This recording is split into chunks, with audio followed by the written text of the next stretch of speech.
क्रांती सूर्य 1 ऑगस्ट 1920 या दिवशी सांगली जिल्ह्यातील वाळवी तालुक्यात वाटेगाव या खेडेगावात उगवला. त्यांच्या वडिलांचे नाव भाऊराव सिद्धोजी साठे व आईचे नाव वाळूबाई होते.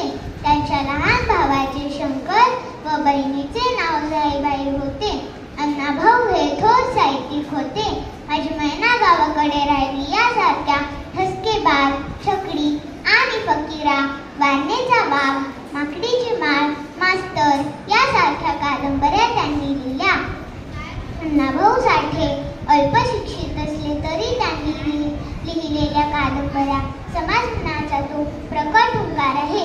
समाज परिवर्तनाचा मानणारा हा साहित्यिक स्वातंत्र्य चळवळीच्या जनसागरात गुंतलेला लढाऊ माणूस अण्णांनी आपल्या लेखणीतून उभा केला.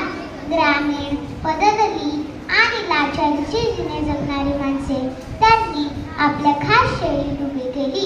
त्यांच्या लेखनात मजूर, दलित, कष्ट करणाऱ्या कामगारांचे खरेखुरे जगणे असायचे. अतिशय सामान्य वागणे असणारे अण्णाभाऊ श्रम करणाऱ्या मंडळीचे जगणे त्यांच्या व्यथा घेऊन रशियामध्ये गेले होते. जगावर भुरळ घालणाऱ्या अण्णाभाऊ साठे यांना माझा मानाचा सलाम सलाम सलाम. धन्यवाद.